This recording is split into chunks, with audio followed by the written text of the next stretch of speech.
Olá, amigos. Vamos ao nosso culto do Evangelho no lar.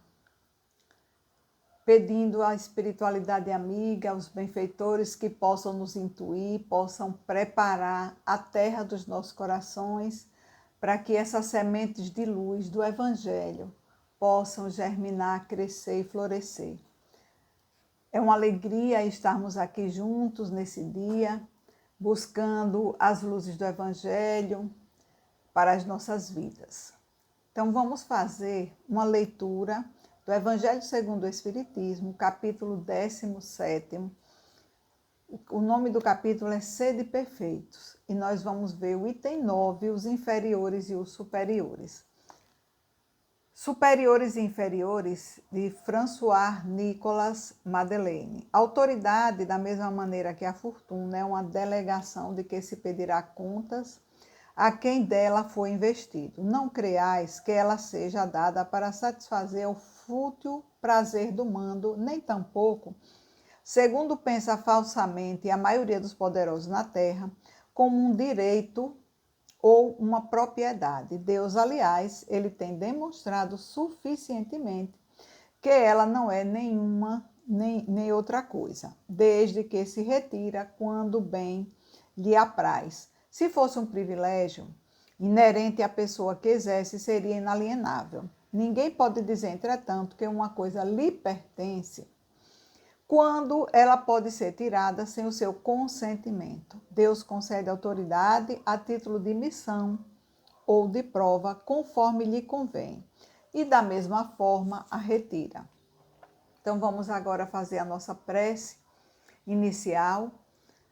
Quem quiser pode colocar um copo com água, rogar aos benfeitores espirituais que eles possam fluidificar essa água, né? Então vamos fazer a nossa prece, rogando a Deus, nosso Pai de infinito amor e bondade, a Jesus, o nosso irmão maior, que possamos, Senhor, estar preparados para receber esse Evangelho.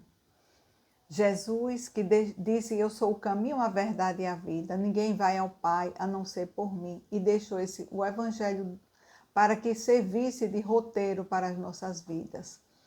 Que possamos, Senhor, estudar, meditar, sentir esse Evangelho do Cristo, para que assim a gente possa colocar essas lições em prática no nosso dia a dia. Rogamos o auxílio e a inspiração dos benfeitores espirituais, para que possamos, ao concluir o nosso culto, saiamos daqui com os nossos corações refeitos, as nossas almas alimentadas. Muita paz e muita luz. Então, nós vamos hoje para esse capítulo 17, que fala sobre o sede perfeitos e que é tão significativo para todos nós, porque ele traz os caracteres da perfeição. Antes desse item dos superiores e dos inferiores, ele traz em que consiste a perfeição. E ele diz, amar os inimigos, fazer o bem àqueles que odeiam e orar por aqueles que vos perseguem e caluniam. Então, quando a gente chega a praticar o bem a essas pessoas que são inimigos, é porque nós já conseguimos praticar com os nossos amigos. Amar o amigo é muito fácil, mas amar o inimigo, perdoar, compreender, precisa esforço da nossa parte, né? Nesse capítulo, ele também fala do homem de bem, que é aquele que pratica a lei de justiça, amor e caridade na sua maior pureza. O homem de bem é aquele que, quando interroga a sua consciência sobre os seus feitos, né, do dia, normalmente, Santo Agostinho nos recomenda que nós devemos, todas as noites, fazer esse exame de consciência para verificar se nós não violamos alguma lei, se nós não praticamos algum mal, se a gente desprezou alguma ocasião de ser útil, porque não é só não fazer o mal, mas também é não desprezar, não deixar passar nenhuma oportunidade de fazer o bem. Então, se fez com o outro tudo aquilo que ele gostaria que o outro fizesse a ele, né? Esse é um dever para todos nós, é uma obrigação moral que nós temos. Fazer sempre o melhor que nós pudermos. a nós e aos outros, e o dever, a lei da vida, né? Então, nós vamos ver hoje os superiores e os inferiores, e todos nós passamos por essas experiências de mando, de poder, não só com poderes grandes, né? A pessoa que governa o Estado tem um poder muito grande, uma abrangência muito maior, mas no lar nós temos condição também de exercitar a nossa autoridade. Essa autoridade muitas vezes é passageira. A autoridade é tanto quanto a riqueza, né? A gente viu nessa página do Evangelho que nós lemos, é uma delegação. E essa delegação nós vamos prestar contas. Então, é uma experiência, uma oportunidade de, com os recursos, ou com os recursos amoedados, quando é a riqueza, ou com o poder, né, de mando, autoridade, a gente fazer o melhor que estiver ao nosso alcance. Então, não é um privilégio de ninguém. Ninguém olhe o outro que está passando por essa experiência de mando, de autoridade e de poder como se fosse um privilegiado, porque não é.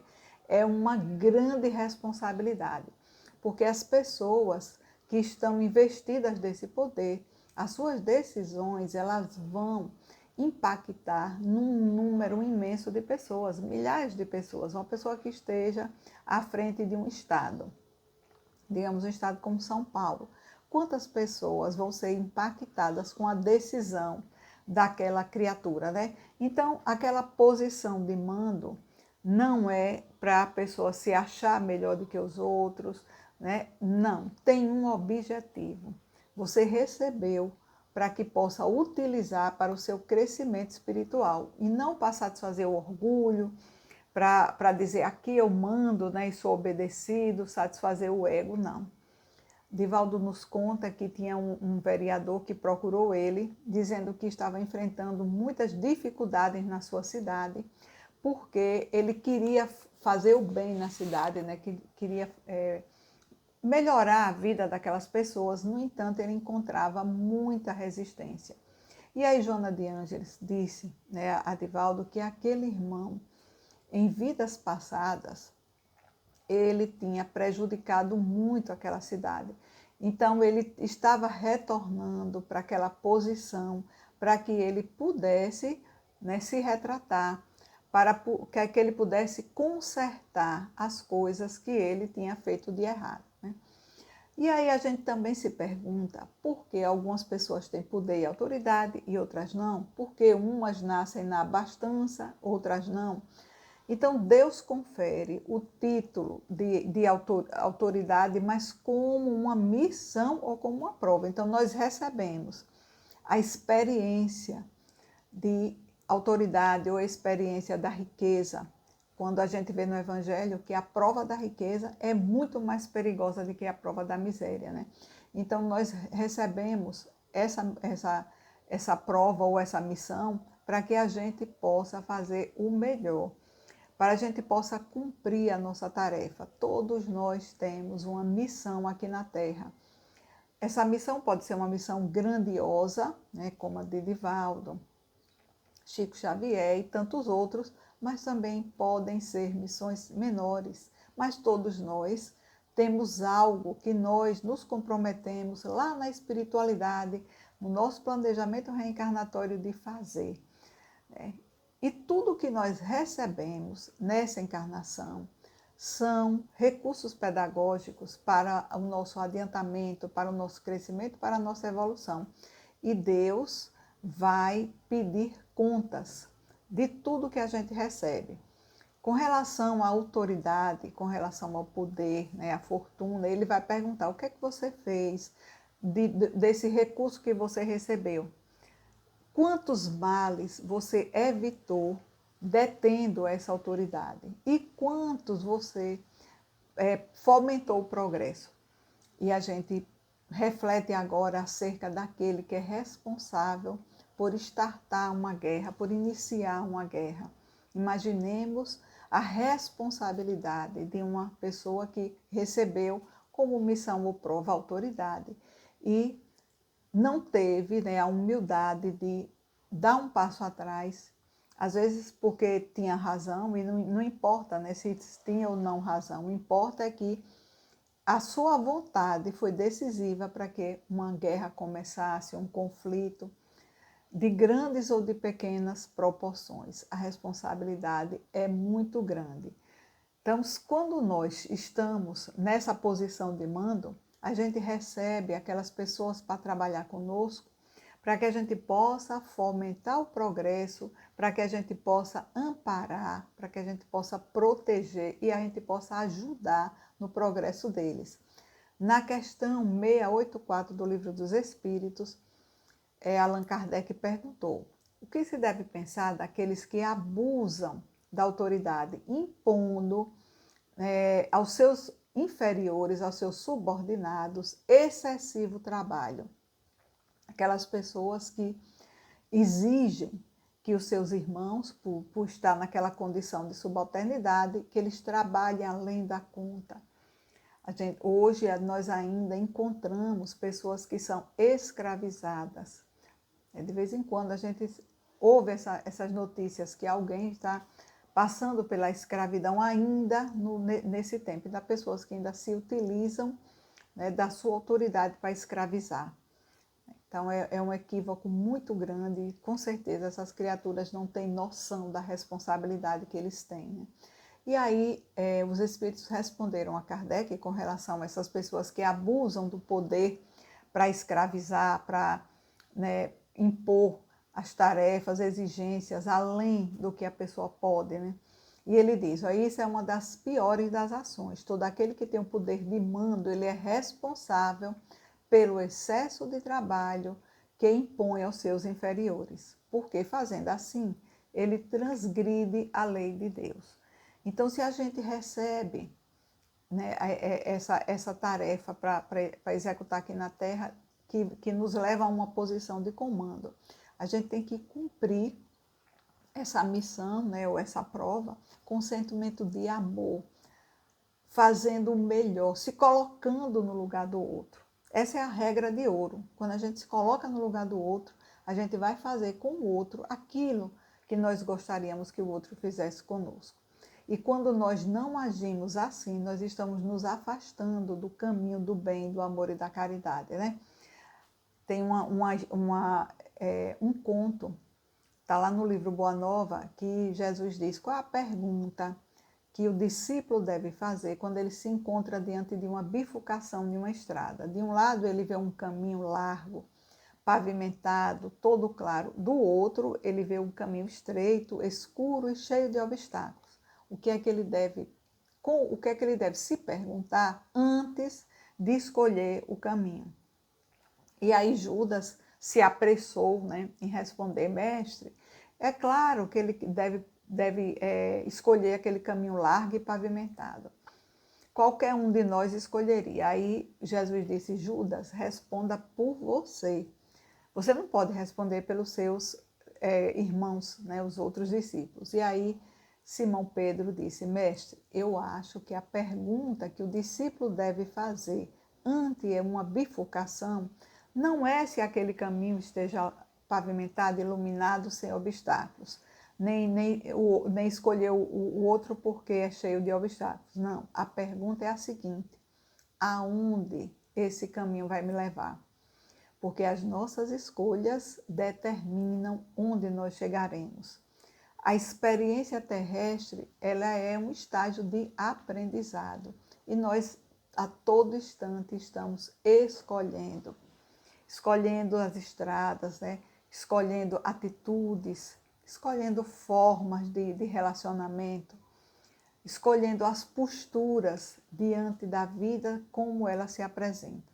E essas posturas que nós escolhemos, nós vamos responder. Se nós escolhermos esse caminho pavimentado, mesmo que ele, ao final, não nos leve, né, a um lugar bom, então nós vamos responder por isso. Ao passo que se a gente escolhe aquele caminho apertado, cheio de obstáculos, mas que vai nos libertar, né, das nossas imperfeições, dos nossos vícios, é esse caminho que a gente deve partilhar. Jesus disse que no mundo nós teríamos tribulações, A vida não é fácil. Nós temos dificuldades exatamente porque nós somos espíritos imperfeitos e nós estamos aqui encarnados nesse planeta escola para aprendermos, para vivenciarmos as lições necessárias para o nosso adiantamento. Recebemos todos os recursos imprescindíveis para o nosso adiantamento moral. Às vezes nós rejeitamos essas experiências. Então, por isso que o Evangelho nos convida a ir até o Mestre, porque o fardo com o Cristo é mais leve. E todos nós carregamos fardos. Ninguém passa pela terra sem ter um fardo a carregar, sem ter que, ao chegar no mundo espiritual, ter que dar conta daquela situação que você teve contato e que você podia fazer algo, porque tudo que nós recebemos, todos os problemas, as dores, as tribulações que nos chegam, são proporcionais à nossa condição de resolvê-las, à nossa condição de suportá-las. Deus não coloca fardos pesados em ombros leves, né? E agora nós vamos passar para os deveres dos subordinados, porque nós estávamos aqui falando apenas dos superiores, da responsabilidade, da prestação de contas que nós vamos fazer, mas como subordinados nós também temos deveres a cumprir e deveres que independem da postura do chefe. Muitas vezes o subordinado diz, não vou fazer porque meu chefe não faz, só que nós temos que dar ao outro a liberdade de fazer o que quiser da sua vida, mas a nós temos que impor o dever de fazermos sempre o melhor. Retribuir o bem com o mal com o bem e cumprir a nossa responsabilidade, porque nós vamos prestar contas com Deus.